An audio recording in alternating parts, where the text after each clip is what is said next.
What happens when a quiet black student dares to speak up in class, only to be mocked by the teacher himself? You won't believe how one act of kindness turned into a chain reaction that shook the entire school. I wasn't looking to make a scene. I was just trying to do right. It was a Wednesday, the kind of dull, gray morning where even the birds didn't bother singing. I was walking up the school steps, hands jammed in my hoodie pocket, earbuds in, listening to Coltrane, trying to stay calm. That jazz always steadied me, like Granddad used to say. Let the horn carry the weight. I had history first period, and that alone made me want to turn around and catch the bus right back home. But halfway up the steps, I saw this kid, maybe second grade, standing near the bike racks, frozen like someone had pressed pause on him. His backpack was spilled wide open, papers soaked in a dirty puddle, and two older boys were strolling away like they'd just done something heroic. One even tossed a crumpled juice box over his shoulder like he was proud of it.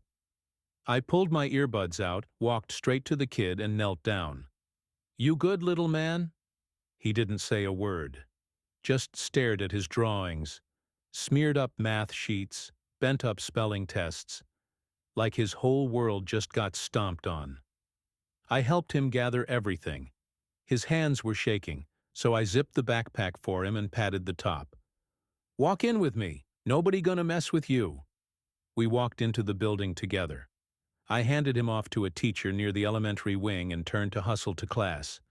That act, that small, simple human thing, cost me more than I expected. I pushed open the door to Mr. Thompson's history class 2 minutes late. 2 minutes. The second my foot crossed the threshold, he stopped mid-sentence like I'd knocked over a chair. "Oh, look who finally decided to join us," he said, waving his hand like he was introducing a circus act. "Ladies and gentlemen, Marcus Carter, fashionably late as always." Half the class chuckled. The rest just looked tired. I swallowed my words and moved toward my seat. "I was helping," I started, but he raised his hand like I was a dog barking too loud. "Don't even try," he snapped. "You're late, again. Sit down, be quiet, and maybe you'll learn something for once." My jaw tightened. I knew the game. Same man who jokes with the white kids when they roll in late, claps them on the back, asks how practice went. But me? I don't get excuses. I get spectacle. I sat in the back, trying to cool off. Just breathe, I told myself. One deep breath at a time. Thompson was writing something on the board, rambling about the Civil War like he'd personally been there. Then he turned, looked straight at me and said, "Marcus, since you finally showed up, why don't you come enlighten us? Who won the Civil War?" I blinked. This was 9th grade material. We'd been over it. I knew the answer cold. "The Union," I said. "Louder," he said, one hand cupping his ear. "You sure? That your final answer?" "The Union," I repeated, louder now, heart pounding. He chuckled. "Good. Maybe there's hope for you yet. Just remember, not every war can be won by showing up late." Some kids laughed. A few looked down. No one said a word. He kept going, pushing. Asked me to name generals, quote dates, draw a map of battle lines on the board. And every time I gave the right answer, he twisted it into some snide remark. "Look at that. He can read." Or, "Well, maybe next time you'll use that brain before the tardy bell rings." By the time I sat down, I wasn't angry. I was numb. The kind of numb where your whole body goes quiet because your heart's making too much noise. Later that day, a classmate sent me a video. One of them had recorded the whole exchange. You could hear Thompson's voice real clear. You could hear how the jokes weren't jokes, how the laughter wasn't friendly, how it all landed like a slap across the room. I didn't show my mom. Not yet. I couldn't. She's been working doubles at the hospital all week. I didn't want to be another thing she had to carry, but that night I couldn't sleep. Not because of what he said. I've heard worse. But because I did something good. I helped that kid. I did what any decent human should do. And that's what got me humiliated. Let that sink in. You do right, and the system still finds a way to spit on you in front of everyone. I stared at the ceiling until the sun rose. What happened next changed everything. You don't want to miss how this unfolds. Stay with me. It only gets deeper from here. You ever felt invisible and targeted at the same time? It's a special kind of magic, like walking into a room and having your presence both ignored and dissected in the same breath. That's what school felt like the next day. I walked through the halls and suddenly everybody had something to say. Not out loud, oh no, they weren't that bold, but quiet snickers, glances that slid sideways, and that look teachers give you when they think you're trouble with a story. The video had made its rounds. Someone posted it on a group chat, and by morning, it was already in a meme. A freeze frame of me standing at the board, and the caption, "When you know the answer, but your skin talks louder." Real funny, right? I sat in history class the next day. Same seat, same cold air blowing from the busted vent, same Mr. Thompson with his rolled-up sleeves, and that smug tone like he was giving a TED Talk at Harvard. He didn't say a word to me. Not good morning, not a look, nothing. Like I'd been deleted from the system. And honestly, that silence, louder than anything he said the day before, except I wasn't looking for a spotlight. I just wanted peace. But peace don't come easy when you're expected to play your part. Quiet, obedient, grateful to be allowed in the room. And I wasn't about to shrink for anybody. At lunch, I sat by myself. My usual table stayed full, but without me. Some of the guys I used to crack jokes with couldn't even meet my eyes. Only person who sat down was Jamal. Quiet kid, always reading comic books and sketching anime girls in his notebook like it was gospel. "I saw the clip," he said without looking up. I shrugged. "Yeah, everyone did." He paused, then muttered, "You ain't wrong, you know." Didn't sound like much, but those 3 words hit harder than a speech. Because that's what we want, isn't it? Just someone, anyone, to say, "You're not crazy. What you felt, that was real." I went to the guidance counselor that afternoon, just to talk. Figured maybe there was a process, a complaint, a form, something. You'd think I asked her to solve world hunger. She gave me that soft smile, all pity and patience, then said, "Marcus, Mr. Thompson has a lot of experience. He's a respected educator. Are you sure this isn't just a misunderstanding?" Right. A misunderstanding. Because my skin tone must have mistranslated the sarcasm, right? I left her office with that same invisible weight pressing on my shoulders. The kind you can't see, but you feel in your bones. And then came the moment. Thursday morning, first period. Same desk, same chill. Mr. Thompson walked in late. Unusual for him. He looked tense, flipping through his clipboard like it owed him money. He stood in front of the class and said, "Before we begin, I'd like to address something." The room fell silent. Even the kid chewing gum froze mid-bite. "There's been a lot of chatter," he continued, "regarding a classroom incident. Let me be clear, my job is to challenge students, to push them." He glanced at me, briefly, like I was a fly on the wall. "If some of you felt uncomfortable," he said, "that's part of growth. Uncomfortable is growth." That's what he said. And every adult in that school seemed ready to stamp it as gospel. That's when I realized something. They weren't just protecting him. They were defending the whole machine. Because if one teacher goes down for bias, for mockery, for stripping a kid's dignity in front of a class, then maybe they all have to check themselves. And God forbid that happens. That evening, Mom finally saw the video.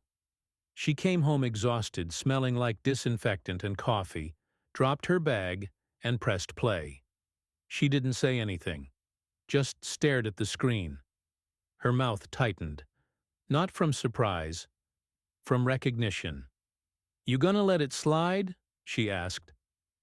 I shook my head. "You ready to be treated like a problem for speaking up?" I didn't answer. She didn't push. Instead, she printed out the district's complaint procedure, highlighted it, sat it on my desk like a loaded weapon. That night, I wrote the letter. I wasn't writing for revenge. I wasn't writing to go viral. I was writing because my name deserved to be spoken with respect. Because my mama raised me to stand, even when my knees shook. The next day, I turned it in. Office staff looked surprised, like they didn't know we read the handbook, too. I expected a meeting, a call, maybe a forced apology. What I didn't expect was what happened next. This is it. The climax. Everything you've waited for, it's right here. Stay with me to see how I made them listen. Friday morning didn't feel like any other. There was something in the air. Not the usual cold hum of the building's busted vents or the stale hallway silence between bells. No, this morning felt heavy, like the whole school was holding its breath. And I knew why. The letter I turned in, it made waves. Big ones. The district's office called my mom late last night. Polite, clipped voice on the line. "We've received a formal complaint. We take these matters seriously. We'll be following up. You know the drill. Professional concern dipped in sugar. But here's the thing. I wasn't backing down. Not now. Not after what they did. Not after the laughter. Not after the silence that followed. I walked into history class that morning like I owned my seat. Sat down. No hoodie, no earbuds. Just me and the moment. Mr. Thompson wasn't there. Now that caught the class off guard. We sat in confused silence for a full minute until the door creaked open. In walked the vice principal, Mr. Denby. Short man with a clipboard permanently fused to his hand, and that tight forced smile that said, "I'm not really here to help you." Behind him, a woman I didn't recognize. Dressed sharp. Expression unreadable. She scanned the room once, then nodded slightly like she'd confirmed something she already suspected. "I'll be filling in for Mr. Thompson today," she said. "There's been a reassignment." Reassignment. That's what they call it when the machine flinches.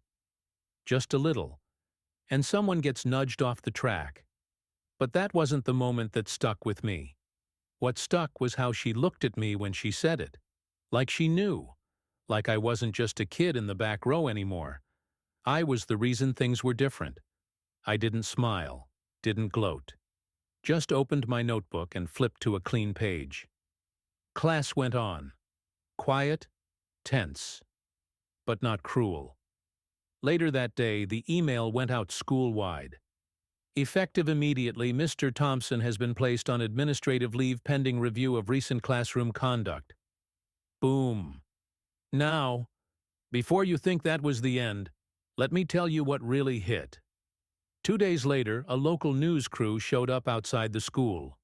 Some parent, I still don't know who, forwarded the video and my complaint to the press. By Monday, it was all over Facebook, Twitter, and something called Community Courage Weekly, whatever that is. They asked to interview me. I said no. I wasn't doing this for clicks.